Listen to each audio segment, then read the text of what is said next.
All right. We'll go ahead and get started. Finally, let's kick it off. Thank you everybody for coming so much. To arrive together, we're all gonna do a couple of deep breaths. Let's do 3 deep breaths together. So do a big inhale, exhale, another one, inhale, exhale, inhale, and exhale. Whew. I think there's a lot going on right now, so we're super, super appreciative of you coming, and it's kind of all nice to get grounded in what we're doing today. So quick logistics. I know a lot of folks have been on Zoom a lot lately, but just to make sure we're on the same page. So we'll be using the chat quite a bit. So if you go into your kind of the console thing, you can find the chat button. Sometimes it's hidden in the more. And we actually invite you to click on the little blue kind of tab where it says all panelists and attendees, because as you'll see in a minute, we're going to be using this quite a bit. But in the meantime, let's do a quick warm up. So question for everybody, so you can use a chat. What is one thing that you're grateful for right now? So I'm going to go in. What am I grateful for? Well, let me think about it.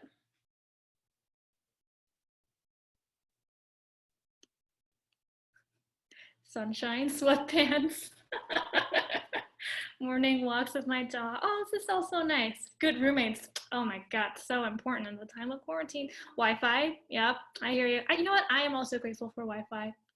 The magic of the internet that brings us together, even in the time of the apocalypse. Okay.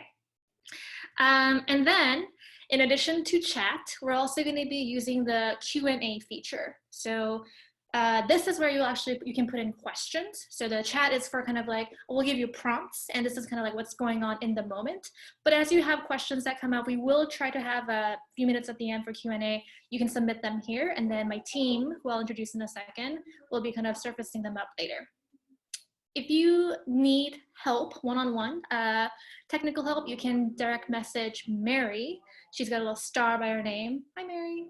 Hi, everyone. So you can click on Mary, who's a panelist. So she can, you can also use that as a chat under the blue little tab. Okay. We talk about hiring being kind of the hardest thing you'll do when you're building a team. So some tweets that I've saw, everyone will tell you it's the hardest thing, you'll believe them, and you're still going to underestimate how hard it is. So it really sounds hyperbolic how hard it is, and yet most people still end up underestimating it.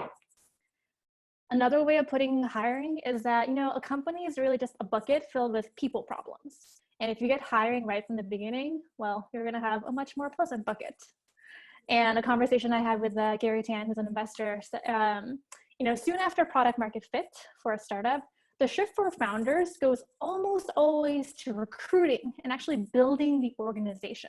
That is how impact is actually created, not just the actions of one person. So this is really where hiring and doing the people work well really comes into play if you want to have the impact that, you know, that's the full potential of your company. And yet, something that I sometimes find a little bit frustrating is that it's really hard to find good hiring advice. There's a lot of pithy tropes out there from A, hire players, hire A players, B, hire players, C players. Okay, like there's another one. What's your #1 piece of hiring advice? Hire for slope, not Y-intercept. Look, I think there's some truth in here. I think these can be helpful, but I actually talked to a YC founder who told me, to be fair, he did YC a few years ago, you know, they told us surprisingly little about how to do hiring. He said, the thing that just kept saying over and over was hire slow, fire fast. What am I really supposed to do? Like, how does that actually help my day-to-day kind of building the team? It just sounds smart. So something that's, you know, my team and I have been thinking a lot about, how do we go beyond the pithy statements? How do we actually make it practical and applicable for your situation? So that's kind of the world that we're imagining. What if hiring wasn't so painful? What could we learn together, not just kind of as one companies in silos, repeating the same mistakes over and over again, but really collectively? So in the means of a quick intro, this is my team. So we will be walking through some of the common mistakes that we see in hiring and how we think it could be a lot better. In the terms of quick background, so my name is Jen, if we haven't met yet. I am obsessed with recruiting. That's all I think about. I need real hobbies. Most recently, I was a head of people at Lever, which is the recruiting software that I hope many of you use. And I got to have the meta role, which was I was leading recruiting for the recruiting company.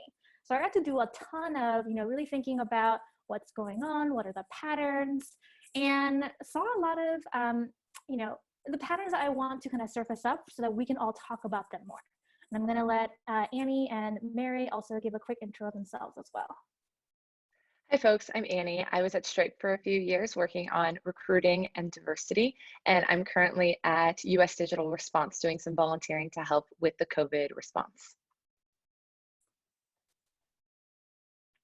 Hi everyone. My last name is not Star, but have that just so you guys can find me for support today.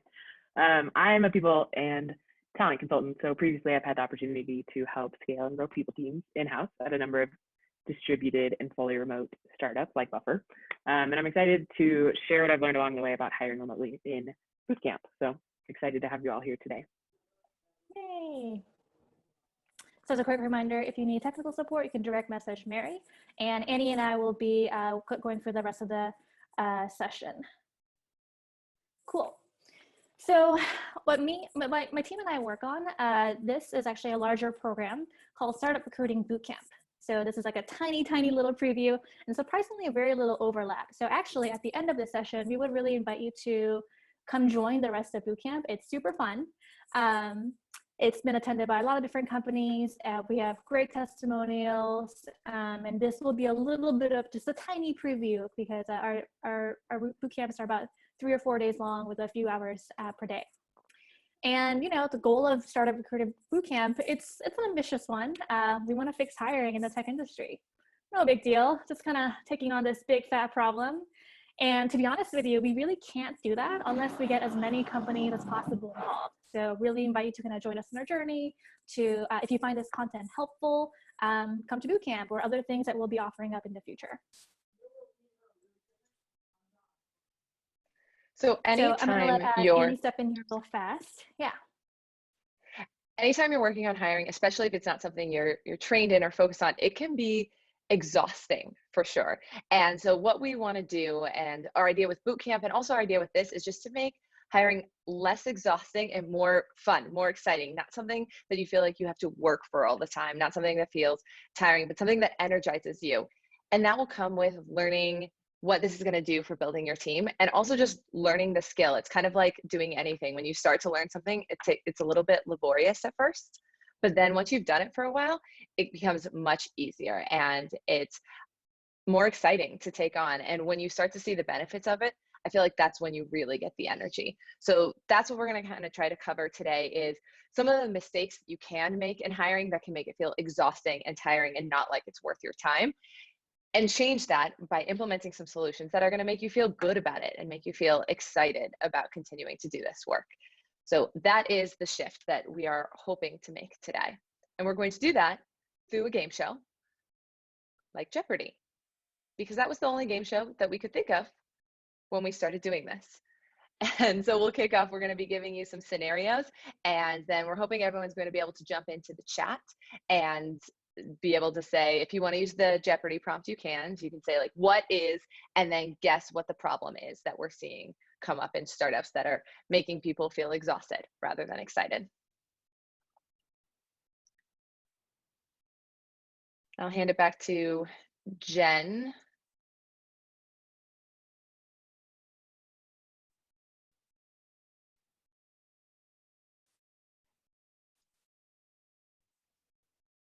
Yeah, so this is going to be our board as if it's Jeopardy, and we are going to give a scenario for number 10, and are hoping folks will jump into the chat and guess what scenario we're going to go through.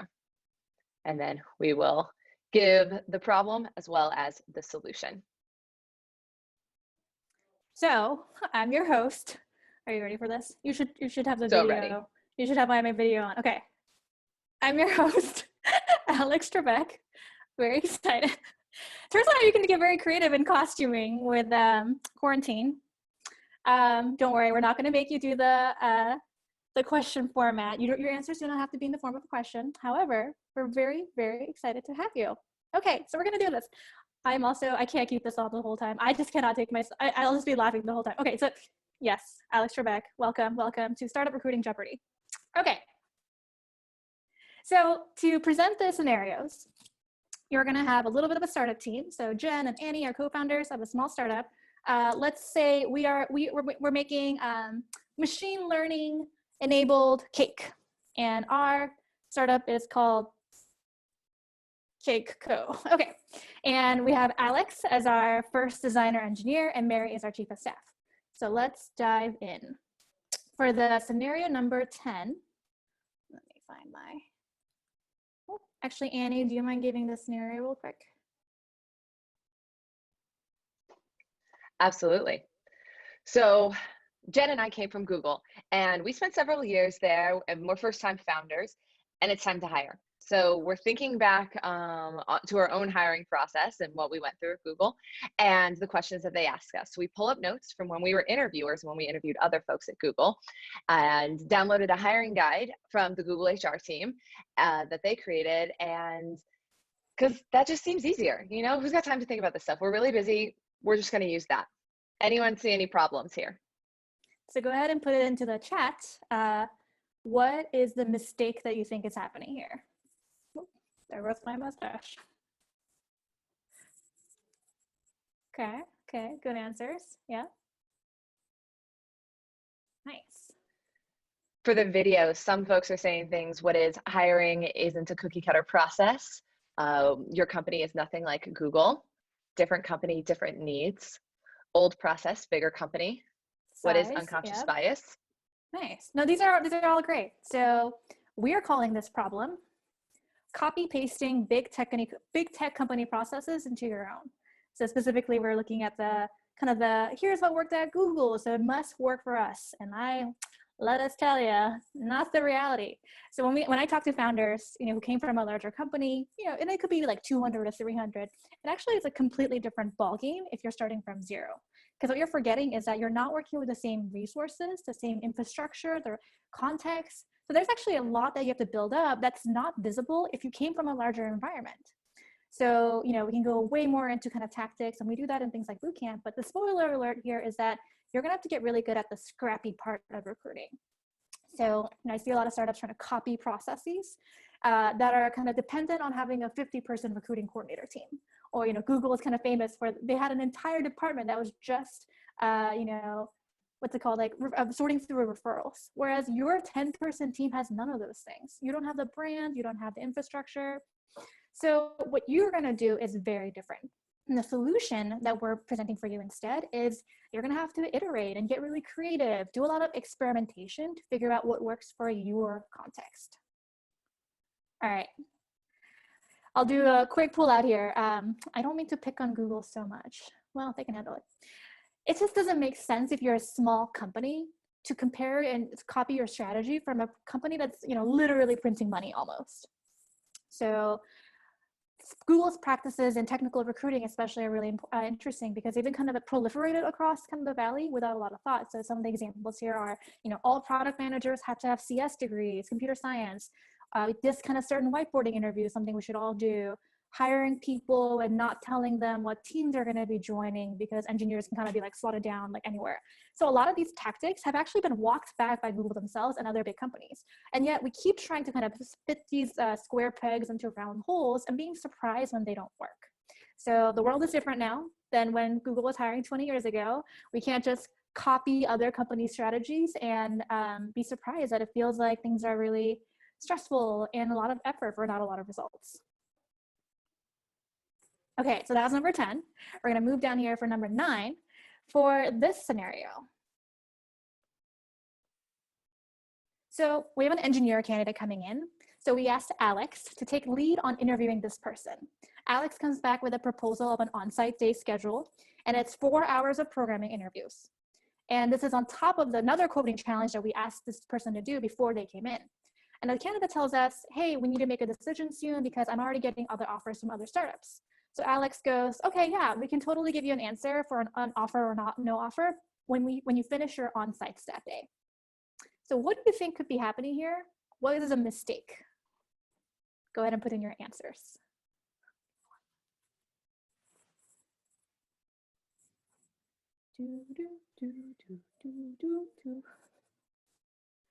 Too slow, yeah, definitely part of it. Process is bulky, realistic expectations, wasting the candidate's time. Ooh, Nina's got something here, not evaluating the candidate for essential/soft skills. So while all of these things are true, the one that we did want to actually pull out is a fixation on judging skills only, as opposed to kind of like a holistic evaluation of a person. So hiring is not only a two-way street, you're really hiring a key team members. Every single person is going to be, like your 1/10 of the company if you're hiring the 10th person, which is very different than like how you hire the 200th employee or the 5,000th. So what I see happening a lot is we look at kind of technical skills as objectively kind of giving a lot of reassurance for this person is good or not. And we forget to look at every other factor that goes into hiring. So the solution that we're recommending here, there's a lot, but one that we want to pull out is motivation fit. I talk a lot about in recruiting, my main framework for is you need to make sure the person actually can do the job, very, very important baseline, but they then actually also want to do the job. The reality is the person that's going to be great at a small company, big company, this industry, that industry, it's all going to be very different. If you're not thinking about, well, not only can they, code this thing, do they actually want this job in this environment, for this mission, for this culture? So it's something to remember to really get to know the person, not just as like a code monkey. Number 8, next scenario. So another interview is coming in for our first salesperson. So Mary, our chief of staff, she's been emailing them. It unfortunately took us 3 weeks to actually schedule this person because we're really busy tasting coffee cakes. And then we pushed it out again because I am just really bad at my calendar. So we had to like push it out back another 2 weeks. So they came in, they did really well, but then we forgot about it. 4 weeks later, I asked Mary, hey, what happened to that sales rep? She was really good. Mary goes, oh shit, yeah, let me email her. And then she lets us know, hey, I already accepted another job. What was the mistake here? What did we do wrong?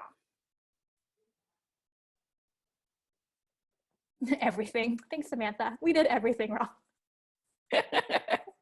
Turnaround time, not following up, poor candidate experience. Yep. Poor customer experience. Ooh, this is actually an interesting one because all of these things are true. But I really like Alina's phrasing here because we are kind of calling this dropping the ball. Very, very common in startups.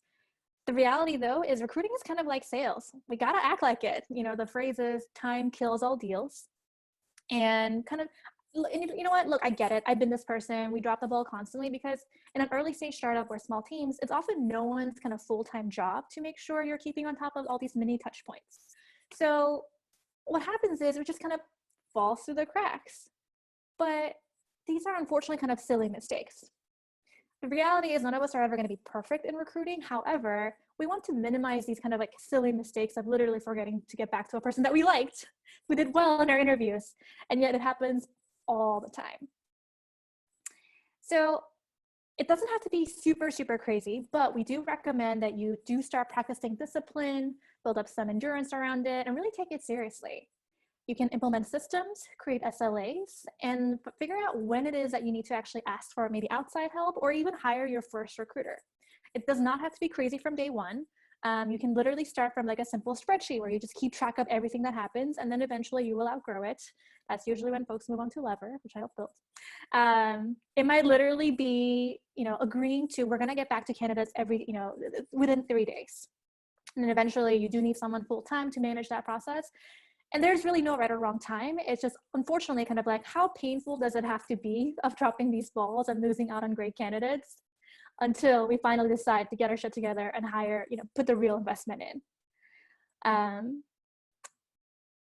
So that was number 8. Happens very, very often, I understand, but it is something that is very much within our control. There's a lot of systems, tools, asking for help, and so on. Number 7, moving right along. Okay, here's a new scenario. We're hiring for our first marketer, Coffee Cake Co. Unlike other roles, though, that we've been able to kind of fill by like our referrals and our existing networks, we actually don't know any marketers. So what we did was we posted the job on our website. We waited. Okay, resumes are starting to come in.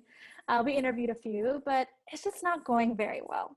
The applicant pool doesn't feel right. So Annie comes to me and says, Jen, what's going on? We needed to hire a marketer, like 2 months ago. And I say, hey, it's just like a really tough market out there. I think it's just really competitive for good talent. There's just not enough good people out there. What did I just do wrong? What was the mistake?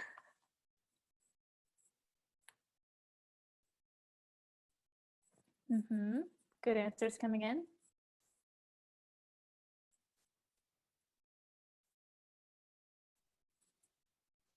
So some folks are saying that we skipped sourcing, not using the right channels or enough channels.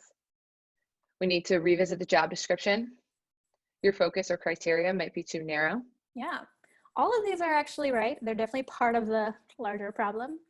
The one we wanted to specifically point out here, though, was blaming the pipeline, specifically externalizing the blame, this challenge that we're running into. So once again, I see this a lot. Hiring is really hard, and often we don't know where to start and kind of how to actually like do it effectively. So it becomes really easy to be like, well, hiring is hard, and it's just so competitive out there. Yes, I get it, but at the same time, the world is a lot bigger than who is kind of coming into your applicant pool right now. There's way more possibilities if you actually think like just like how you approach sales and marketing, because we would never kind of accept this as an excuse if you were doing sales and marketing, right? Like there's just people who don't want to buy, and you're just like, oh, so do something about it. So the solution that we're presenting here is, you need to attract people into your jobs. You can't just post and pray. You can't just put it on the website and be like surprised that no one's applying, because the reality is, whether you're at a small startup or large environment, no matter the industry, the internet, it's been a blessing and a curse, and that the volume is kind of crazy. If you really want to get the best people possible, you need to make your jobs more attractive. So one thing I'm going to pull out here, this is a framework that I've created, comparing kind of the old playbook of recruiting, traditional, and then the new ones that I think we should be all doing instead. So this should look familiar to a lot of folks if you're kind of involved in hiring before. Looks pretty standard. You kind of like pump up this pipeline with a lot of volume, and then you funnel through it. The new playbook that I recommend, however, is really adding a stage on top. So not just who is applying to your resumes, but really thinking strategically about, of all the possible candidates out there, how do we draw them in? How do we stand out on their minds? How do we make ourselves kind of like, on their radar, the first place they go to when they're ready to look for a job? So it might look like a little bit more work because we're adding on a whole new stage, but what we're actually doing is adding more quality. We're just being a lot more strategic up front, as opposed to taking a little bit of a passive, take a backseat approach and just kind of waiting for resumes to come to us. This is a really big one that we talk a lot about in boot camp, because it kind of is really the new world of recruiting out there. Okay, number 6, Annie's got the scenario for us. So I explained to Jen when we were going through our inbound pipeline that sorting through candidates' resumes is really easy. It's not going to take up that much time. If they didn't go to an Ivy League school or go to the school that I went to, and if they haven't worked at Facebook, Airbnb, Amazon, Apple, Netflix, or Google, we can just reject them, and then we'll just interview the candidates that we have left. What mistake might I be making here? How do I push back? Missing out on diverse talent? True. Very selective. What is classism? Accurate. Unconscious bias? Major bias. Unconscious bias? What is elitism? Elitist. Yeah. Shortlisting to just pedigree, not skills. Pedigree snobs, credentials over accomplishments. Yeah, you are all in line with this one. We are thinking about hiring based on pedigree, and we don't want to do that. This can fall into whether you're looking for an impressive school name or a like me bias. I'm going to prefer someone who worked at a company I went to or worked at a school that I attended. And this is just going to hold you back because there's so many great people from so many other places. And so when you encounter this, what you want to dig into is, why are you having these biases? And it might be classism, which someone suggested, which is a thing, and we can start to unlearn that and question it when it comes up. It also might be you know something in particular about that school, or you know Facebook does really great user-focused research, and that's why you want to prioritize it. So think about what that why actually is and narrow it down to the skills or the motivation or something more tangible than they went to this school or they worked at this company. And also remember that you're hiring a whole person. Just because they did something at one company or worked at a particular company or went to a particular school doesn't mean that that's what they're going to bring to your org. Think about what they can bring for you. Think about what you can do and look into their trajectory. What can you do to help them build their career? And that's how you really kind of want to think about hiring. Jen, can you click? Yeah, so we want to be hiring for trajectory. That's how we want to think about this. And Jen's actually seen this scenario. You can go to the next slide. She's seen this scenario, and a company hired 2 people into the same role. One didn't interview as well, but when they got there, they ramped up and showed such high potential. That's trajectory. The other one, had that great resume and didn't actually show up and do the work. So that's why you really want to be thinking about the whole picture, not just a couple check boxes that you can check off their resume.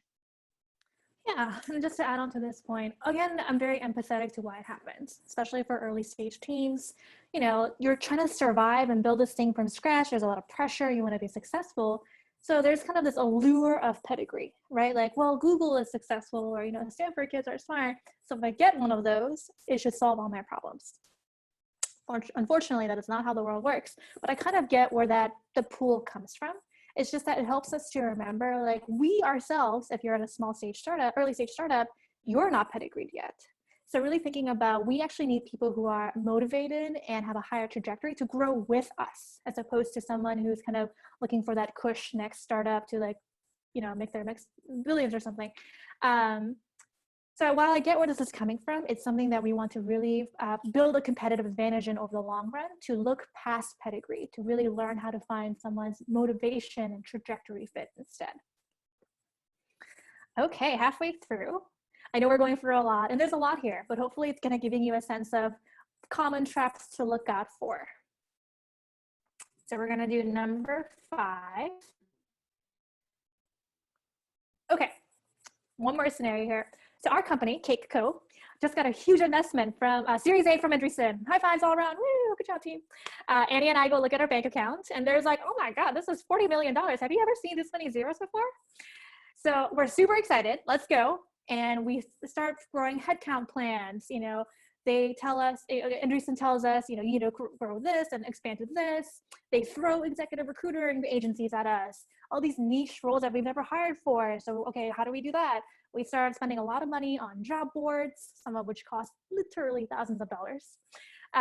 There's a ton of HR software. They're getting pitching at us. We're getting bombarded by SDRs. So we go on a spending spree. We have this money, so we should spend it because hiring is important, right? But a few months later, Annie and I look at each other and go, there's been a lot of activity, but are we actually hiring good people? Doesn't feel like it. What mistake did we make here?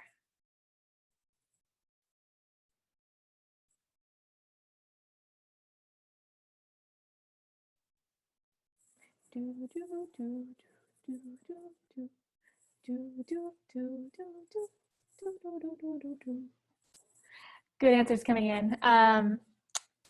Hiring based on opportunity, not planning. Nice. Not really a clear strategy for growth. Great answers. All of these are true. The one we wanted to pull out here was outsourcing to ineffective, very pricey solutions. So this include agencies, software, job boards that kind of promise you the world. But what we're actually doing is we're outsourcing kind of like our ability to hire to other places, as opposed to building the internal organization, building the our skills, because we need to grow as a company, not just kind of solving the problems, slotting in these roles right now. Would you outsource your entire, let's say, tech or your sales team? Of course not. And yet a lot of startups I see kind of looking at recruiting as like, how do we solve this by existing solutions? Like, what can I buy and solve this by burning money as opposed to me really learning it? And I do want to also pull out Krista's comment, assuming your investor's advice must be taken. That's a good one. So yeah, whether they tell you or not, some investors will hopefully really emphasize you need to learn this. You can't just depend on other people to teach you how to do recruiting. So while you're small, it's actually the perfect time to invest and learn. Number 4, Annie. So Jen comes out of an interview and she reaches for a high five for me saying, I totally stumped the candidate in this interview this morning. Alex is late for every single interview. Mary puts her foot down during a hiring decision meeting when I'm the hiring manager, but she says I can't hire the candidate because they didn't do well on her interview. What's going wrong here? Some of these scenarios might sound a little familiar to folks, especially if you've been in a startup before. This one comes from all of those stories were personal experiences for me. I thought we were doing I just blame them on Jen and Mary. I think a lot of the recruiters Communication in gap the between agent and session, recruiter.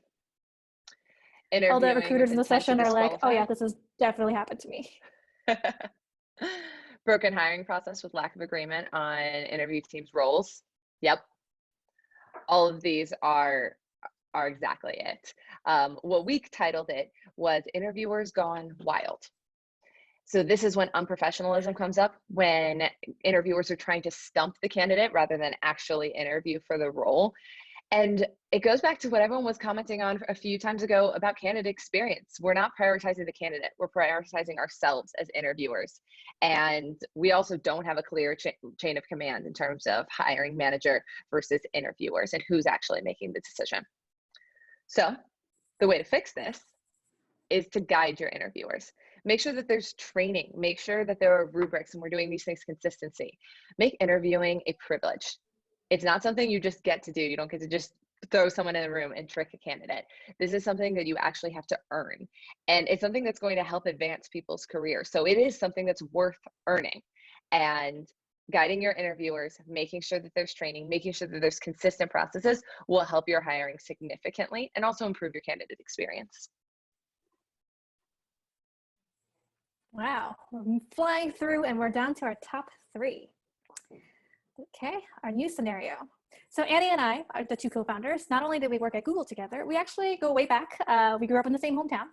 And so what we've been doing is, because we're moving so fast as a startup, we're hiring both the people that we both know and trust. So a lot of high school friends, and then our friends refer more friends. And we weren't paying a whole lot of attention, but whoa, all of a sudden, we look at kind of our team and majority are coming from pretty similar backgrounds. You know, whether that's geography, demographics, education, and it's starting to feel pretty entrenched. So now the way it's becoming visible is that when we send out offers or, you know, invite people to interview who think we're really good, they start turning down our offers. Like, you know, like, I don't feel like I'm going to belong here. I don't feel like I'm going to fit in. And that's if we're lucky and they tell us. Often people just kind of don't interview or don't even apply. What is going on here? What mistake did we make?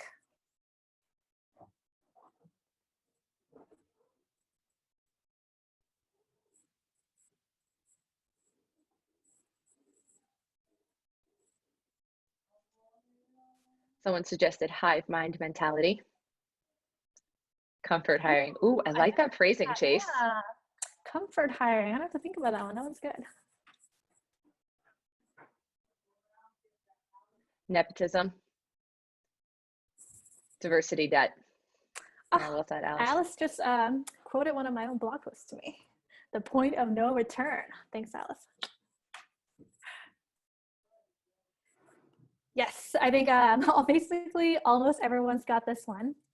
We are calling it diversity debt, homogeneity. So it often comes from kind of like everything that everyone's mentioned so far, you know, the comfort hiring, you know, it's almost like natural when you're such an early stage startup. You start from where you know, and a lot of it's probably by referrals. And our personal networks for most humans tend to be kind of similar to who you already know. Or very often, leaders are hiring copies of themselves, right? So because we're starting from scratch, I want more me, more me's. So you favor people who think like you, who maybe even look like you. Instead, though, what we're going to recommend is hiring with diversity in mind. So this is a big topic, and it's one that we could literally do another 8-hour session on. I've literally written a book on it. I can say that because it is now a book, and I'll send that as a link to really digging into diversity and inclusion technical hiring. But I do want to pull out the concept of diversity debt, as I think it can be really helpful to think about. So let's say we have a 5-person engineering team, and they happen to be all, let's say, male. When we are trying to hire, let's say, a woman who would be our 6th team member, she's not super excited about being the first woman, but because she's excited, has the right motivation fit about joining at a startup, she is like, okay, like, you know, I don't love that I'm going to be the first and only woman, but I hope this will be fixed because I believe in the co-founders and I think we're going to, you know, make improvements.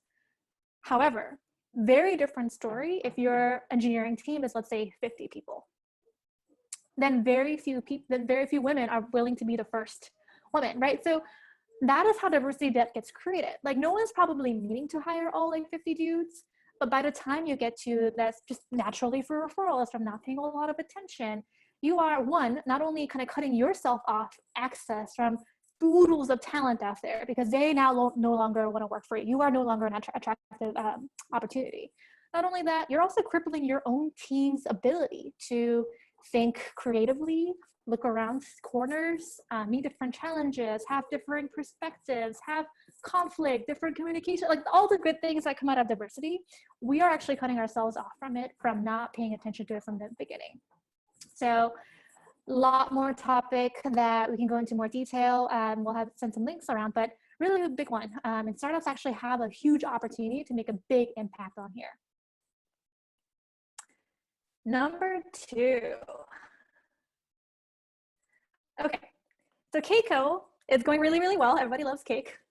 And Annie and I decide it's time to bring in our first real executive, a VP of sales. So this person gets referred by our investor, comes in super confident, and we just get dazzled.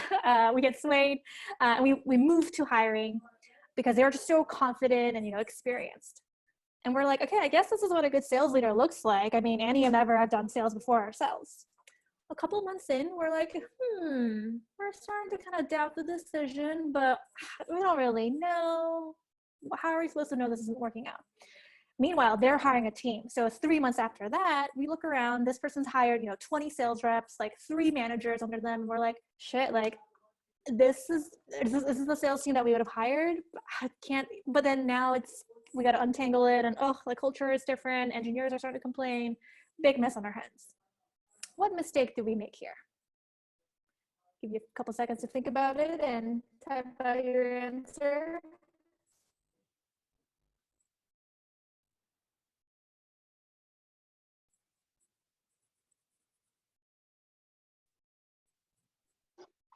Got some comments about firing slow and not firing fast, not addressing concerns early enough, not checking team compatibility, not having similar goals.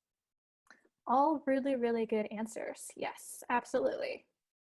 The particular one we wanted to pull out was messing up leadership hiring. Whew, we really do not talk about it enough given how common it is. So actually, Paul Graham, founder of YC, one of the founders of YC, tweeted this last week where he said something like, you know, startups, early stage founders are not paranoid enough about hiring the wrong exec. And he literally used the words like, a lot of execs will trick you. And I was like, ooh, I cannot believe he said that out loud, because I've been feeling that everywhere. So every time I talk to an early stage founder or company, you know, so many people have that experience where this exec came in with all the fanfare, high expectations, and just crushing disappointment. And not only disappointment, but like actual damage. So we wanted to pull out leadership hiring because not only is it super, super common, some PTSD going on, some flashbacks going on in the chat. Safe space, everybody. But we want to talk about it because leadership hiring is kind of 10x amplified everything that we talked about so far. Okay, So not only do we have to run an extra rigorous process, like really be careful about not settling, we want to be really mindful of, the risk is high, but then the upside is also really high. It is worth slowing it down. It is worth being really, really short. Emphasize motivation fit. Get to know this person as a human. Don't get swayed by pedigree. Make yourself attractive, because the good ones will have many, many options. Don't just wait. Don't drop the ball, to forget to say all the things that we talked about. When it comes to leadership hiring, it just becomes literally 10x. So worth pulling out, because it probably is seriously one of the most common startup mistakes that I see that are so painful. You said VP of sales and I got triggered. Yeah, it's a common one. Okay. Y'all, we did it. We're down to our final one. So in our final scenario, Annie's going to give us. This one is very close to home for me. So our startup plans to expand our cake business by putting a marketing plan in place, and it's going to be ready to execute by June. We're really excited about it. But it's May now, and we haven't hired anyone who does marketing, or a recruiter who could help us find the marketer, or anyone who's going to manage the marketer. But we want to do this by June. What did we do wrong here?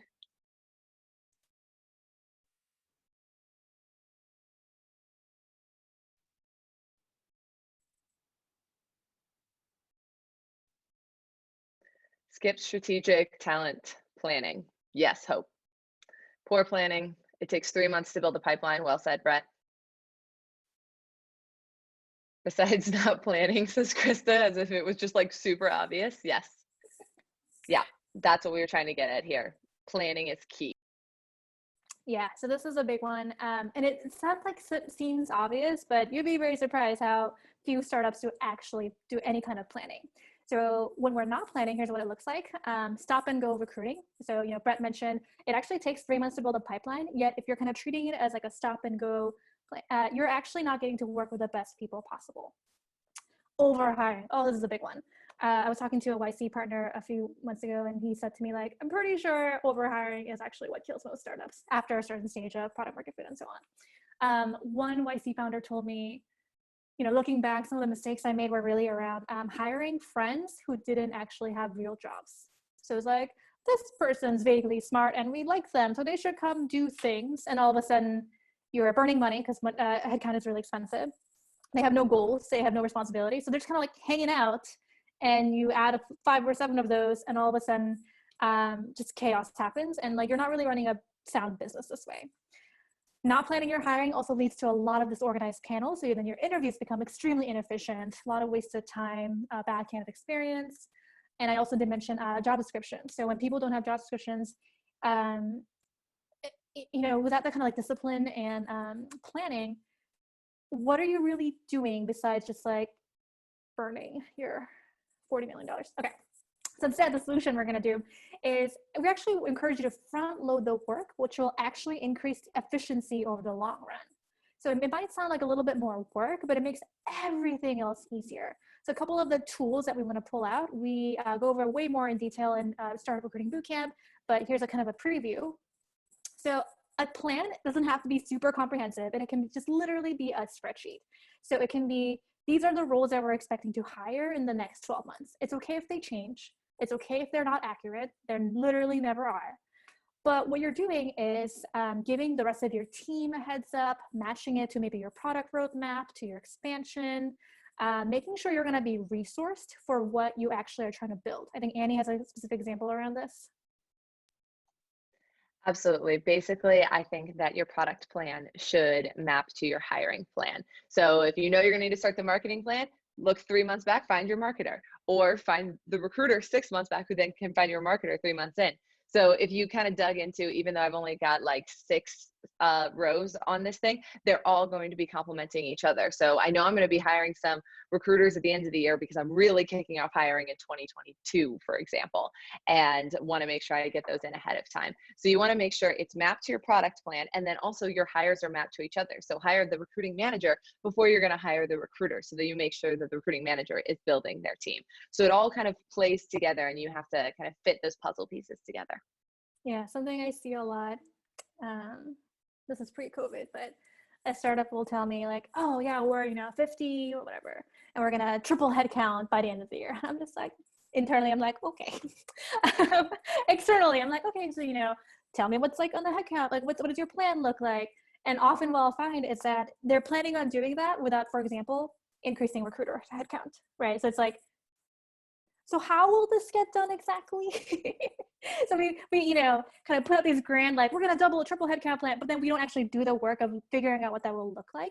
So then, we get surprised, like, oh, that didn't work. Or often, like the recruiter, unfortunately, gets like the blame for, why did you fail to meet goals? And they're like, I was literally asked to do 4 people's jobs. So really looking ahead and planning ahead doesn't have to be comprehensive, but just a little bit will help so much. Okay, we did it. Yay! This is the top 10, and we will spend a few extra minutes doing Q&A. If you need to hop off, totally fine. But I do want to wrap up in that now you know what the top 10 common mistakes are.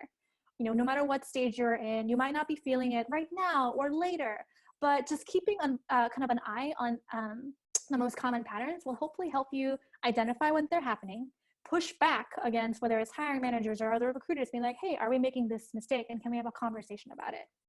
You also know solutions around it. So when you identify something, you can do better instead. And I know we covered a lot of ground here, so you don't have necessarily time to go into details, but that's really where a couple of things will happen. So as a follow-up, I'm going to send some more links, more resources. I've been writing, producing content on this area forever. I can talk about it forever. It's really hard to keep it to 1 hour. Also, to each of you, we invite you to come to Startup Recruiting Bootcamp, where if you enjoyed this session, I promise you're going to love Bootcamp, because we go so much into more stories and details. And really, we've heard like really amazing feedback from folks who have attended, saying it's really going to change the way they grow their companies. So look out for a follow-up from us. Thank you so much for coming. If you need to hop up, go ahead. Otherwise, we'll spend a few minutes answering questions, which Annie's been collecting. Actually, I think we got them in the Q&A, but I can read out the first one. Yeah. With regards to credentialism, how do you push back to founders who believe that they will have a better chance at fundraising with, quote, pedigreed employees? Oops, sorry. How do you push back on founders if their answer is like, oh, but this is how we'll be fundraising? So there's a couple elements here. Let's separate it out. So there's the fundraising problem, and then there's like, how do you actually push back against founders? One, this gets a little bit philosophical, but fundraising is not the goal.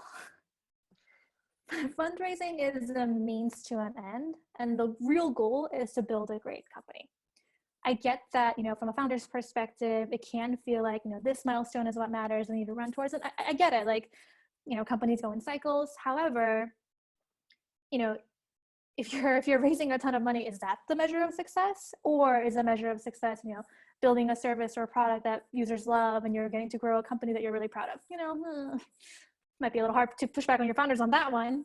But more practically, when you have a hiring manager or founder who's kind of really pushing hard on, let's say, we need more pedigreed hires. I've done some writing around this, and I'll include it in the follow-up. But one exercise I recommend, it's called candidate calibration exercise, which is, instead of me trying to have like a philosophical debate about pedigree and candidates, I try to bring it down to reality and have a shared conversation. So what I'll do is, let's say I'm working with a VP of sales, and they are saying, we need more this grad and that grad and this background. So what I'll do is like, okay, for this exercise, please bring in 2 lists that we'll talk about of your current employees. On this list are 3 people who did really, really well in their interviews, and like you were really excited about, they had the perfect background, but for whatever reason, they're not meeting quota. They're not, meeting expectations. On this list, let's talk about our 3 candidates, and it could be, people that you worked in the past who didn't meet those certain criteria, who come from an untraditional background. Maybe they weren't even the best interview performers, but they're just crushing it. And there's always people on this list. So then what I do is I talk about this list. I talk about these candidates I have a conversation with the hiring manager, because what'll happen is I'll ask, what was it during the interview process that you got so excited, or, what were you concerned about? And I'm basically walking the hiring manager through realizing, oh, being a Stanford grad does not make for an automatic great sales rep. I'm like, I know this, but you don't know this. So this is like the realization that I'm walking the person through. So pedigree, like we talked about earlier, it gives a lot of reassurance. It's the allure of, the promised land, the proxy for competence for solving a lot of problems, but that's not actually how humans work. So the more you can bring down the conversation to reality and actually look at what's been successful versus not, I think you are way more equipped to have those conversations. I'll again send out the blog post with that exercise. And you got another question for me? Yes. How do you track diversity within your hiring pipeline? Ooh, this is a good one.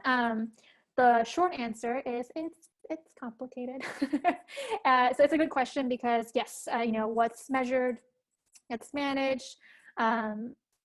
One of the reasons it's a common question though is that there's no one right answer out there. There's the playbook hasn't been written on it yet because it's something that we're figuring out as an industry.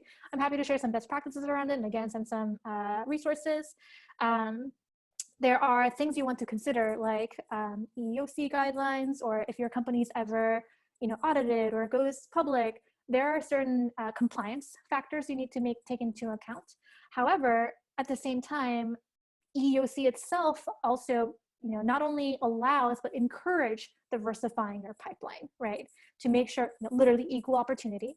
So what we don't want is under each candidate profile, like the diversity candidate, or like, I don't know, like this person's the Asian one. Like that is where it gets problematic.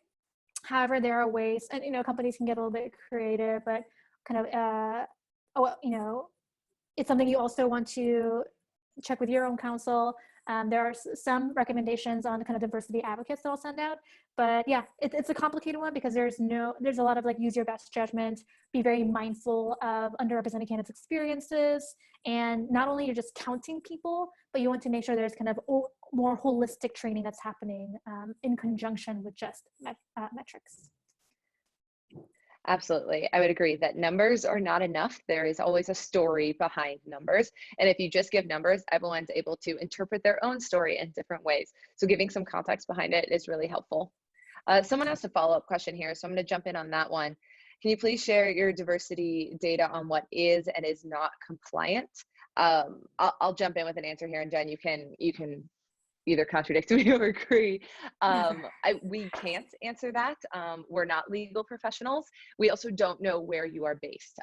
So compliance on collecting diversity data is going to be different depending on which country you're in. And so for some countries, it's fine as long as there's consent and you're following GDPR guidelines, which is the privacy laws across the EU, and you can kind of collect what you need. And then there's also countries that are also in the EU that you can't. And there's different races depending on where you are in the world. Races are referred to differently. And so unfortunately, we can't share what is and is not compliant, but highly recommend using local census data as a starting place, although it's not always perfect. I'll give you that. Cool. This is all these topics and all these questions we would love to get into more. However, we also do want to be super respectful for everyone's time. Thank you for staying a couple of minutes extra. So overall, hope this session was helpful. We again really invite you to come to bootcamp where we do tons more Q&A in addition to a lot more content. In the meantime, thank you so much for coming. Really appreciate it, and hope you have a great weekend. Try to enjoy some time outside. I'm really talking to myself here. Not so much screen time, and enjoy spending time hopefully with your loved ones and connecting. Yeah. Thank you everybody for coming. We'll hopefully see you again soon. Thanks everyone.